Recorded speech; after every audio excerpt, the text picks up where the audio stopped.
Nibyo reka mbasuze kandi mbifurize kugubwa neza mbone kubaha ikaze uyu munsi wa none turi ku itariki 28 z'ukwezi kwa gatatu umwaka w'ibihumbi 2026 tugarutse muri studio aho tugiye kubana rero iyi minota itari myinshi, minota mike cyane rwose itari burambirana, ariko mwabantu mwe tugiye kwinjira mu makuru. Ubwo ari nako nsuza abantu bari mu gihugu cy'u Burundi ari kumbwira ati se boss kuko utarimo kudusuza bimeze bite, kutarimo rwose tubanisha. Ariko reka mbabwire ntimumeze mute mwabantu mwe abari mu Burundi mu bice bigiye bitandukanye, haba kuba ari muri Uganda, mu Rwanda, Repubulika Iharanira Demokarasi ya Kongo, Leta Zunze Ubumwe za Amerika ndetse n'ahandi mu bice bigiye bitandukanye, mudahwema kutugaragariza ndetse no kutwereka urukundo ko mu by'ukuri tubana umunsi kundi. Rero ni ngombwa cyane rwose.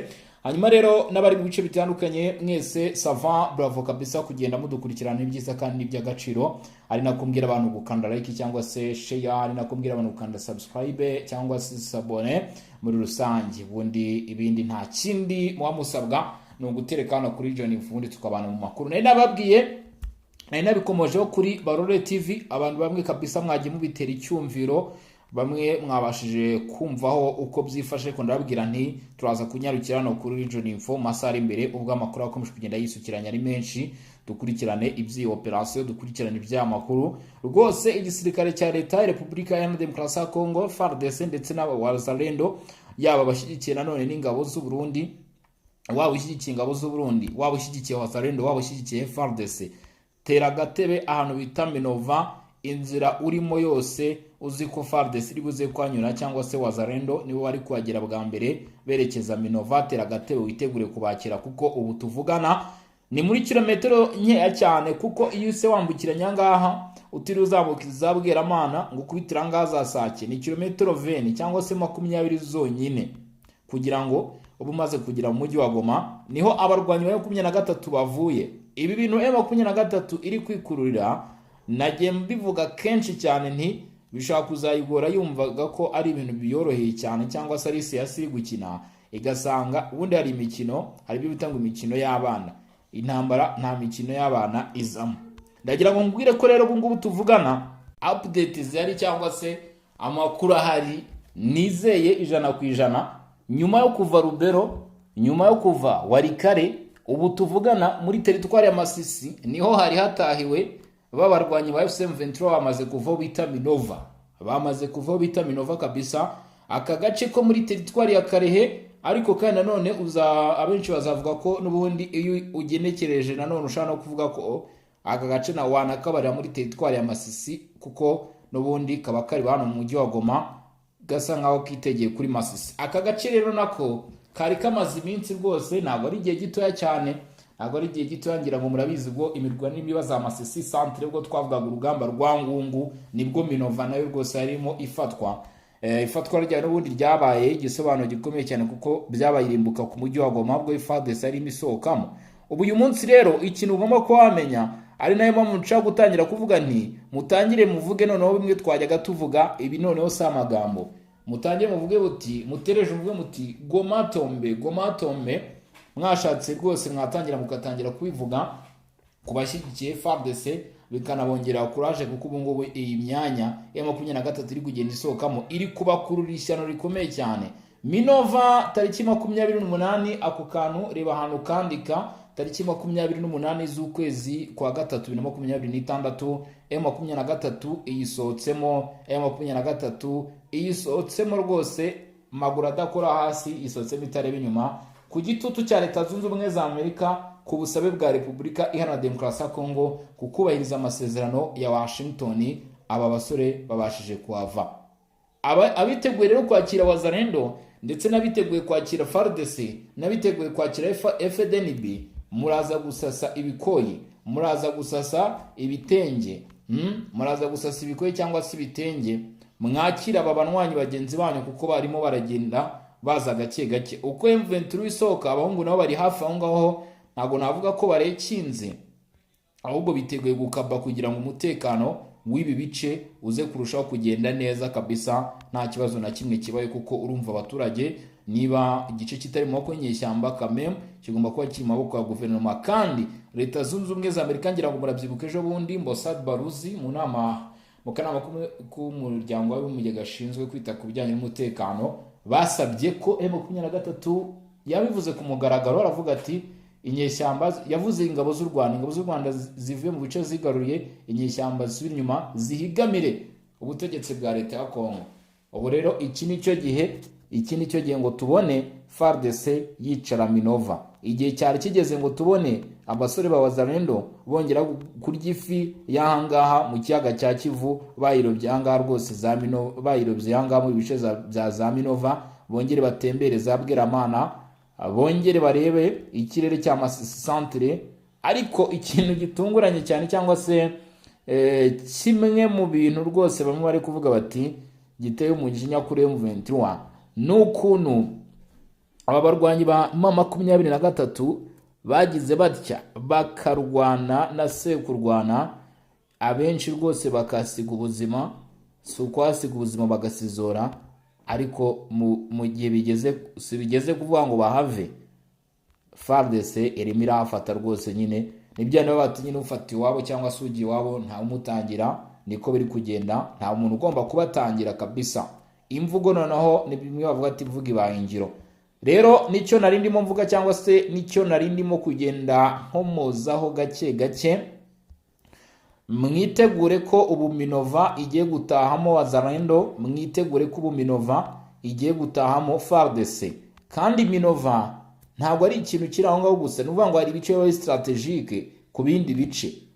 Hari ibice wamburwa cyangwa se hari ibice bifatwa bikaba bifite ikindi gisobanuro gikomeye cyane biba bisobanuye. Nk'iyi Minova ntabwo ari Minova gutyo gusa, cyangwa se ntabwo ari agace karaho gutyo gusa.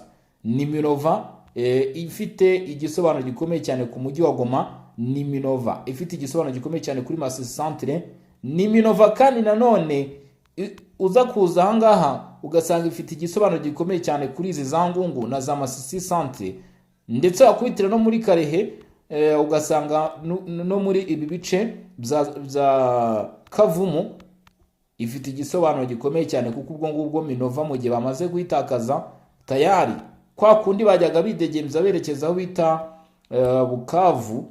Ubwo no kuvuga imbaraga zo muri Kivu y'Amajyepfo ziri kugenda zicika, kereka M23 nijya ikoresha inzira yo ku ruhande rw'u Rwanda, cyangwa se mu kirere se biracyakunda nijya ikoresha inzira yo ku ruhande rw'u Rwanda. Naho ubu ngubu ubushobozi bwavaga mu mujyi wa Goma cyangwa se bwavaga Bukavu biraza kuba bigoranye cyane mu gihe Minova iraba yamaze kujya mu minwa cyangwa se mu maboko ya FARDC na Wazalendo. Ni mu gihe bivugwa ko ubu tuvugana ikintu kiri kubaho hari imbunda z'imisada zikomeye cyane zizwiho gusharinga cyangwa se zagenewe gusharinga, za mbunda zishaka kurasa amasasu 100 mu munota, ziri gushyirwa muri bice abarwanyi ba M23 bari gusohokamo, bavuga bati ntabwo bagomba kwemererwa kongera kubigarukamo. Bati nubwo bari kubisohokamo ku bushake nta muntu ubabwiye, atariko bigiye kuba nko wa mujyi wa Kenya hariya Nairobi. Bati nuvuga ngo uyu munsi no biraba bicuritse, ubundi bisaba bavuga ngo kwinjia ni njema kutoka ni ngome.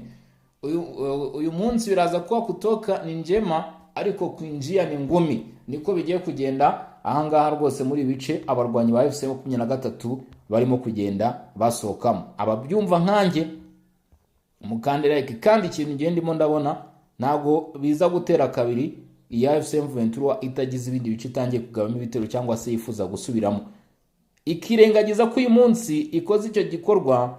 Ngiye bikorwa M23 yakoze ntago mbishimira cyane, kubera ko tugiye mu mirwano M23 ibaze nabi, ariko ni inyungu nziza cyane kuri FARDC, ni n'amahirwe menshi cyane kuri FARDC, kubera ko iyo tugiye muri strategique z'urugamba ubu ngubu tayari FARDC yungutse ibice mu biro bigaragara, ndetse kandi ukabona ko bari no kugenda bafata position nziza cyangwa se ibice byiza biboneye ku buryo ki biza kuba bibafovoreza ku rugamba. Ubu ngubu twari dufite ubwo tuvuga ati Rubero centre Butembo, ibyo bivuyeho abasore bamaze gusatira Kanyabayonga. Ejo bundanga uri kubumva rwose, ariko hari igice kiri kwibazwa cyane, bari kuvuga ati se Rumangabo, Bunagana, ibyo bice byo bimeze bite? M23 irabivugaho iki? gusa ngira ngo mwabibonye ko 23 yaciye amarenga ko nubwo iri gusubira inyuma hari ibice itazarengamo cyangwa se hari igomba kugarukira, kuko burari ratangazo uwo bita Lawrence Kanyuka yashyize hanze akavuga ngo nubwo turi gusubira inyuma mugende mu birebe ku rubuga rwa X rwa Lawrence Kanyuka, ni ibintu yashyizeho mu birebe rwose ku rubuga rwe rwa X uraza kubisangaho. Yavuze ati nubwo twebwe turi kugerageza gusubira inyuma no kubahiriza iby'amasezerano ya Doha na Washington, leta ya Kinshasa yo ntabwo iri kutubanira ngo barimo kugaba ibitero bya drone zo mu bwoko bwa kamikazi muri Kivu y'Amajyepfo, ndetse bavuze ko ibyo bitero byanahitanye abaturage babiri.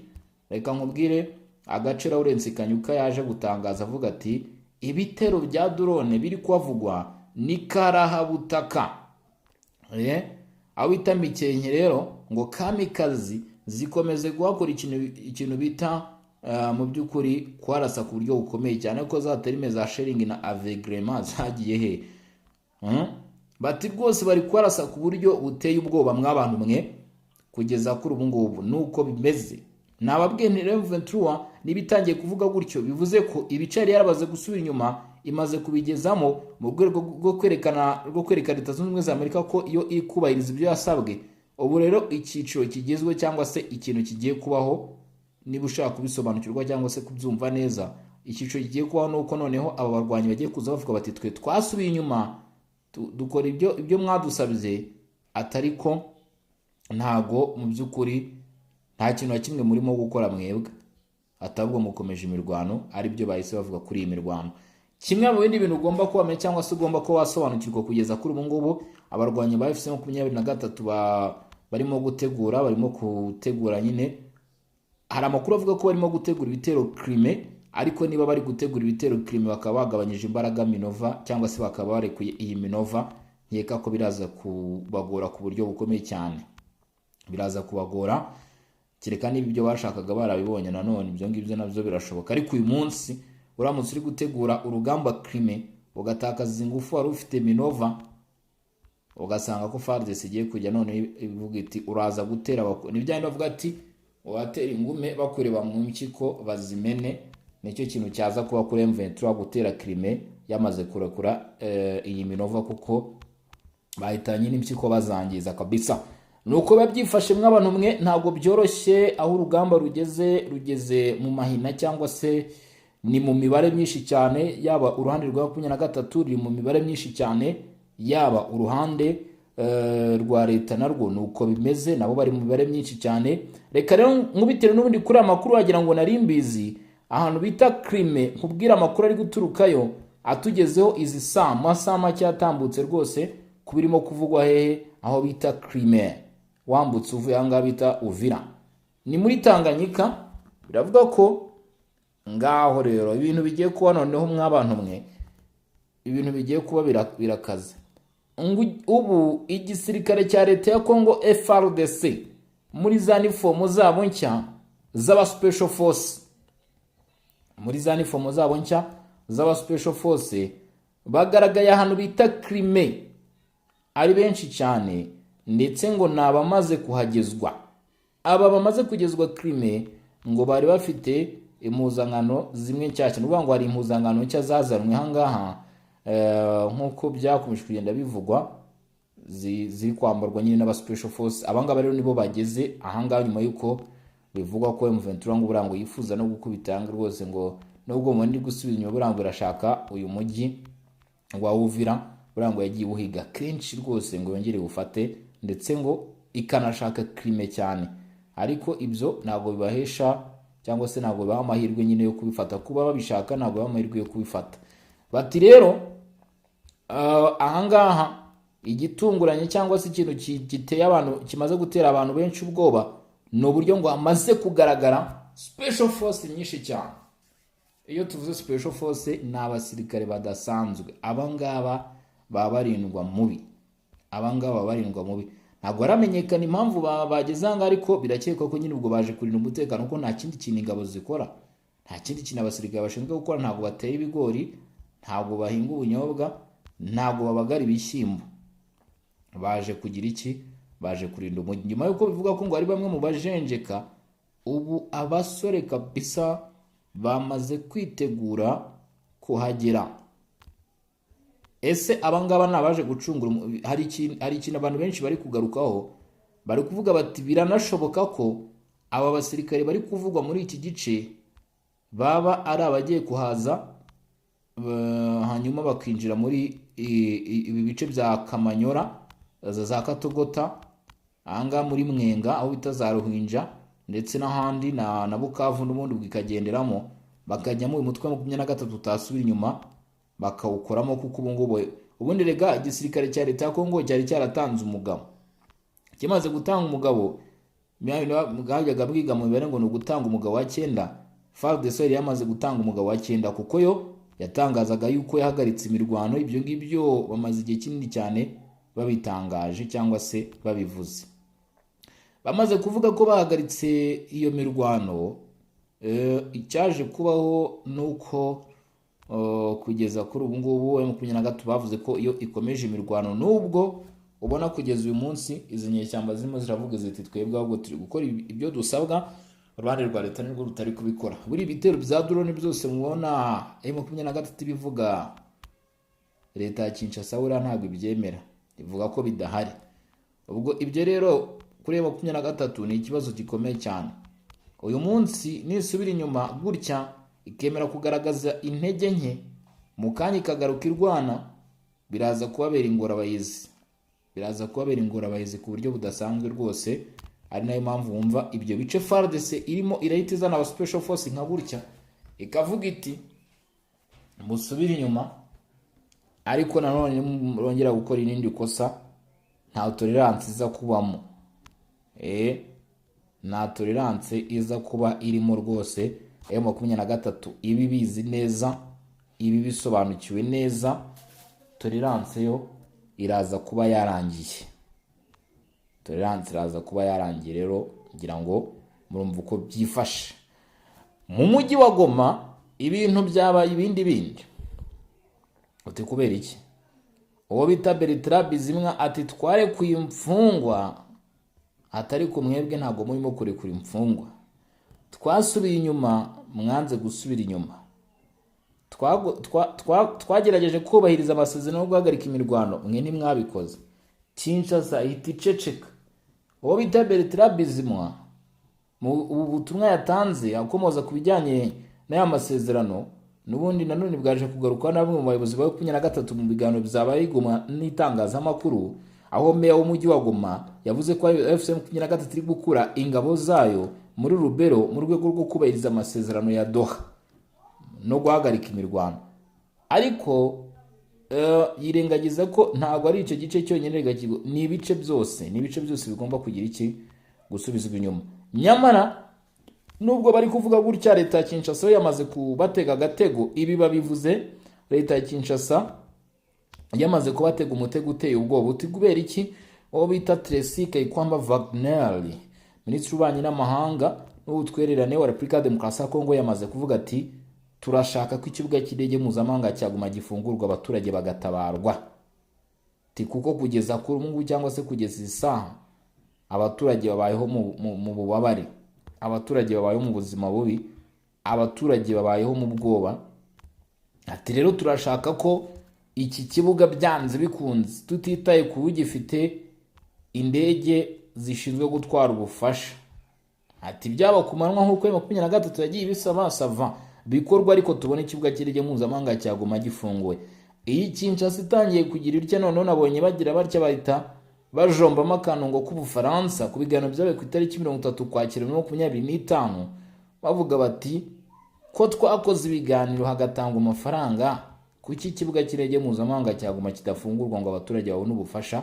Ubwo ako kantu rero, ako kantu leta ya Kinshasa iba yatambitsemo, nta kantu gashobora gukoraho cyane abarwanyi be 23 mu gihe baza gukomeza kuneglige cyangwa se kugira negligence ku gufungura ikibuga cy'indege mpuzamahanga cya Goma, kugira ngo abaturage babashe kugira iki, babashe kubaho mu buzima kabisa busobanutse, cyangwa se babashe kubona ubufasha. Kuko abaturage benshi uyu munsi barababaye cyane. Bamwe abana amashuri yarahagaze, abandi si amashuri nyine gusa yahagaze, abandi kugeza uyu munsi imirimo yabo bakoraga yarahagaze, barahunga, bari mu buhungiro, ubuzima bumeze nabi. Ibyo byose nyine umuturage ntabwo buraba byishimiye uko byagenda kose. Kimwe mu bintu ugomba kuba wamenya cyangwa se ugomba no kuba wasobanukirwa ni uko ubu tuvugana leta ya Kinshasa kuba yasabye ko ikibuga cy'indege mpuzamahanga cya Goma gifungurwa, Amerika nayo ibishaka, Ubufaransa bishaka, kandi M23 ikaba yamaze kugaragaza uruhande rw'indege nke zayo. Bora M23 kuba yarihagaze higatsimbarara byibuze hari icyo byari bisobanuye ku nyungu zayo, ariko uyu munsi niba yagaragaje ifite intege nke, ubwo nyine igiye guhagarara hamwe. Kinshasa rero iti aho turahanyura n'ikibuga cy'indege mpuzamahanga cya Goma muragifungura ku kabi nakeza. Ngayo nguko rero nge nitambukiraga ndimo mbabwira rero aho ibintu bigeze. Munyemerere kabisa namwe mukande subscribe yaba hano kuri John Info ya kuri Warore TV, munyemerere munyarukire muri group yacu ya WhatsApp songa mbere, ndetse kandi ibitekerezo mu kanya kabisa turi gutanga ibitekerezo bityaye cyane kugira ngo mwamaze kumenyera gahunda ihari no kuganira. Ariko ikindi kintu ku bantu like zirimo ziragabanyuka, ndashaka ko like ziyongera kabisa, byibuze tujye tubara byibuze like 100 kuri buri kiganiro. Niba mubinyemereye kabisa ndagira ngo tubikore ku bantu bakunda kudukurikirana by'umwihariko, cyangwa se niba nawe uri kudukurikiranye menya ko iyo gahunda ihari, like tugomba kuzizamura. Ikindi kintu kigomba kubaho ni ugusharinga abantu mukuru akagera kuri bose, ibitekerezo bya nyunganizi, ndetse na gahunda rwose tujya tugeraho gusuza abantu bagiye batanga ibitekerezo, ariko kuba byifuje tabyifuje nyine nta kundi. Sava, reka rero mbashimire cyane mwakoze kudukurikirana. Turaza gusura mu masaha imbere, ubwo turi andi makuru abagezweho mu masaha araba agezweho. Kuri mikoro na Ribosco ni Region Info. Mugire ibihe byiza, muryoherwe n'ibyo burimo aho bitameze neza, mukomeze kwihangana. Turaza gusubira rero nkuko nari mbibabwiye, hanyuma rero Imana n'imigisha bikomeze kwibanira namwe, ndetse mugire ibihe byiza.